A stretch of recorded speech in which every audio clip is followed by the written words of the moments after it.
वालेकुम दोस्तों, तुसी देख रहे हो हसीन पंजाब टीवी ते मैं तुहाडा मेज़बान अमीर हमजा। दोस्तों, सब तो पहले अपने चैनल को करो सबसक्राइब ते नाल ही लगे बैल आइकन दबाओ ताकि साड़ी हर आने वाली नई वीडियो तुहाडे तक बासानी पहुँच सके और तुसी वो वीडियो देखो सब तो पहले। उम्मीद करने हैं कि साढ़े सारे वीर भरा खैरियत नाल होणगे। जिस तरह तुहानू पता है हसीन पंजाब टीवी हर रोज़ खूबसूरत और अच्छे तो अच्छा जानवर लैके हाज़िर होंदा है। रोज़ाना की तरह अज असी एक गां लैके हाज़िर होए हैं। साहीवाल क्रॉस है। मेरा कैमरा मैं तुहानू गां दिखांदा है, दूजा सुबह उन्हें सुना है। उस तो बाद करने सारिया गल्लां मालक दे नाल। कैमरामैन साहब गां दिखाओ। लाल गोरी, सिरों कोनी, काली आखे, दूजा सुबह इन्हें सुना है। गां छड़ के ते मेरा वीर टोरो छड़ दे बच्चा दी भी गां छड़ गां छड़ के ते दो केड़ी टोरो। साहीवाल क्रॉस है।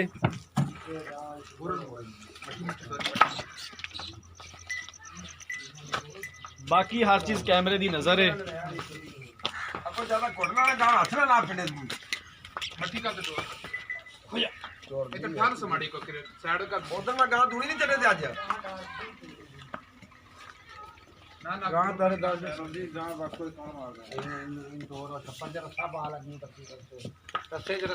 लाओ वापस लाओ, बस ठीक है, बस ठीक है, वापस लाओ। बन दो, बन दो। माशाल्लाह किड्डी वड्डी ला दी गां, देसी नहीं जर्सी है। कैमरामैन साहब तसल्ली दे नाल गां दिखाओ। मुठ पर थन लग्या होया सोहनिया विरलां दे विच। दूसरा सुबह गां ने सुना है। हले तक मेरे वेखण दे विच 6-7 दिन लै जाएगी सून दे विच। हां किनु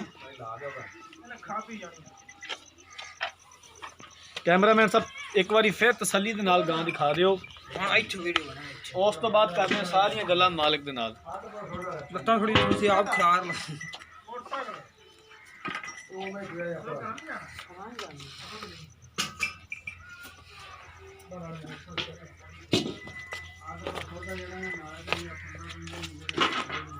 लो जनाब, गां तुसी देख लीए।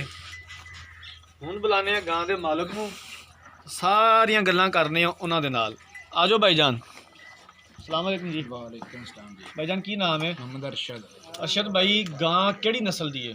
एक गां हैगी क्रॉस दी, के च क्रॉस है? साहीवाल तो बोलता है साहीवाल क्रॉस है। जी। किनवा सुबह ने सुना है? दूजा जी। दूसरा सुबह सुनना है तो किन्ने दिन लैंदी सून दे विच? अजे लै जाएगी जनाब ये गां 10 दिन।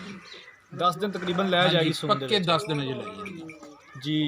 हाँ जी। किन्नी डिमांड करते हो इंदी? और ये दसो पहले कि पहले सुबह गां तुहाडे कोल मौजूद सी? पहले सुबह साढ़े कोल सी। किन्ना दुध चोंदे रहे थे? ਅਸੀਂ ਚੋਂਦੇ ਰਹੇ 15 ਸਿਰ ਦੁੱਧ ਗਾਂ ਥਲੇ ਬੱਚੇ ਨੂੰ ਛੱਡਦੇ पहले सुबह 15 किलो दुध चोंदे रहे जे। जी। किन्ने थानां दे विचों किन्ने थान बच्चे नूं छड्डदे सो? ਇੱਕ ਬੱਚੇ ਨੂੰ ਛੱਡਦੇ ਸੀ, ਤਿੰਨ ਚੋਂਦੇ ਨੇ। 3 चोंदे रहे जी। हाँ, एक गां दा ते एक थान ही बड़ा हुंदा है। ਜੀ ਜੀ। ते किन्नी डिमांड करदे हो, किन्ने पैसे मंगदे हो? और वो पैसे मंगने ने जेड़े दा तुहाडा डंगर है, जितने हाँ जी। पैसे मकूल ने और उतने दा तुहाडा डंगर है? ਮੁੱਲ ਤਾਂ ਕਰੀਏ ਤਾਂ ਜ਼ਿਆਦਾ ਆਪਾਂ ਤੁਹਾਡੇ ਨਾਲ ਗੱਲ ਉਹ ਕਰਨੀ ਪਿਆਰੋਂ 45 2,30,000 ਰੁਪਇਆ ਗਾਂ ਦਾ ਮੁੱਲ ਹੈ। 2,30,000 ਮੁੱਲ ਤੇ ਦੇਣੀ ਕਿੰਨੇ ਦੀ ਗਾਂ, ਵੇਚਣੀ ਕਿੰਨੇ ਦੀ ਹੈ? ਵੇਚਣੀ ਤੇ ਇਰਾਦਾ ਦੇਣੇ ਦਾ ਹੀ 2,30 ਦੀ ਵਿਕੇ। ਤੇ ਅਰਸ਼ਦ ਭਾਈ ਦੇ ਵਿੱਚ ਕੋਈ ਪਿਆਰ ਮੁਹੱਬਤ? ਪਿਆਰ ਮੁਹੱਬਤ ਇਹ ਵੀ 13 ਹੁਣ ਜਾ ਹੈ 10,000 ਰੁਪਏ ਛੱਡ ਦੇ 2,20,000 ਰੁਪਏ ਕਹਿਣ ਨੂੰ। 2,20,000 ਦੇ ਵਿੱਚੋਂ ਕੋਈ ਮਜ਼ੀਦ ਪਿਆਰ ਮੁਹੱਬਤ ਕੋ ਸਾਡੇ ਨਾਲ ਵੀਰ ਭਰਾ ਉਹਨਾਂ ਨੂੰ ਕਿਰਾਇਆ ਵੀ ਪੈਂਦਾ ਹੈ। ਚੁਕਵਾਲ, ਜੇਲਮ, ਗੁਜਰਾਤ, ਆਜ਼ਾਦ ਕਸ਼ਮੀਰ ਬਹੁਤ ਦੂਰ ਦੂਰ ਭੇਜ ਲੈਂਦੇ ਨੇ ਡੰਗਰ। ਹੋ ਤੇ ਉਹਨਾਂ ਨੂੰ ਕਿਰਾਇਆ ਵੀ ਜ਼ਾਰੀ ਗੱਲ ਹੈ ਫਿਰ ਉਤਨਾ ਹੀ ਪੈਂਦਾ ਜਿੰਨੀ ਦੂਰ ਡੰਗਰ ਜਾਂਦਾ ਹੈ। ਹਾਂਜੀ। ਤੇ ਕਿਰਾਇਆ ਤੇ ਉਹਨਾਂ ਨੇ ਮੁੱਲ ਡੰਗਰ ਦਾ ਦੇਖ ਕੇ ਹੀ ਉਹਨਾਂ ਨੇ ਚੀਜ਼ ਲੈਣੀ ਹੁੰਦੀ ਹੈ। ਉਹਨਾਂ ਨੇ ਆਪਣੀ ਜੇਬ ਨੂੰ ਦੇਖ ਕੇ ਹੀ ਚੀਜ਼ ਲੈਣੀ ਹੈ। ਗਾਂ ਵੀ ਅੱਛੀ ਅੱਲਾ ਦੇ ਹੁਕਮ ਨਾਲ ਦੂਜਾ ਸੁਬਹ ਹੁੰਦੀ ਪਈ ਹੈ। ਹਾਂਜੀ। ਹੁਣ ਅੱਲਾ ਦੇ ਹੁਕਮ ਨਾਲ ਮੇਨ ਦੇ ਵੀ ਗਾਂ 20-22 ਸਿਰ ਦੁੱਧ ਦੇਵੇ ਦੀ ਤੇ ਨਸਲ ਵੀ ਚੰਗੀ ਹੈ। ਸਾਡੀ ਘਰ ਦੀ 15-16 ਗਾਂ ਕਿਲੋ ਪਹਿਲੇ ਸੂਬੇ ਪਹਿਲੇ ਕਰਦੀ ਰਹੀ, ਹੁਣ ਦੂਜਾ ਸੁੰਦੀ ਪਈ ਹੈ। ਤੈਨੂੰ ਪਤਾ ਵੀ ਗਾਂ ਹੋਵੇ ਮੱਝ ਹੋਵੇ ਉਹ ਦੂਜੇ ਸੂਬੇ ਦੁੱਧ ਜ਼ਿਆਦਾ ਦਿੰਦੀ ਹੈ। ਦਿੰਦੀਆਂ ਨੇ। ਹਾਂਜੀ। ਤੇ ਗਾਂ ਬਹੁਤ ਅੱਛੀ ਉਹਨਾਂ ਦੁੱਧ ਦੇ ਵਿੱਚ ਪੁੱਤਰ ਦੱਸੋ ਵਾਲੀ ਸਾਨੂੰ ਹੈ। ਕੋਈ ਮੁੱਲ ਦੇ ਵਿੱਚ ਕੋਈ ਪਿਆਰ ਮੁਹੱਬਤ? ਆਪਾਂ ਛੋਟਾ ਜਿਹਾ ਮੁੱਲ ਕੀਤਾ ਤੇ ਨਾ ਜ਼ਿਆਦਾ ਨਹੀਂ ਕੀਤਾ। ਐਵੇਂ ਤੇਰੇ ਕੋਲ 270 ਜਾਂ 2 ਸਾਡਾ ਵੀਰ ਭਰਾ ਚੱਲ ਕੇ ਸਾਡੇ ਕੋਲ ਇੱਥੇ ਆਵੇ ਤੇ ਫੇਰ ਉਹ ਜੇ ਦੀ ਕੋਈ ਪਿਆਰ ਮੁਹੱਬਤ ਹੈ ਇਸ ਤੋਂ ਬਾਅਦ ਬੁੱਕ ਗੱਲ ਹੋਵੇ ਦੀ ਹਜੇ ਤੱਕ ਨਾ ਫੈਰਨ ਕਿਹੜੀ ਮੈਂ ਤੈਨੂੰ ਵੇਚਣੀ ਸੀ ਮੈਂ ਤੁਹਾਨੂੰ ਗੱਲ ਕੀਤੀ। ਚਲੋ ਠੀਕ ਹੋ ਗਿਆ। ਅਸੀਂ ਉਮੀਦ ਕਰ ਰਹੇ ਹਾਂ ਵੀ ਤੁਸੀਂ ਸਾਡੇ ਨਾਲ ਪਿਆਰ ਮੁਹੱਬਤ ਕਰੋਗੇ। 2,30,000 रुपया मुल किया। दूसरा सूआ सूना है, साहीवाल क्रास है, हले तक कम से कम हफ्ता 10 दिन लै जाएगी सून दे विच। पहले सूबे मालक कहता 15 किलो दुध करती रही है।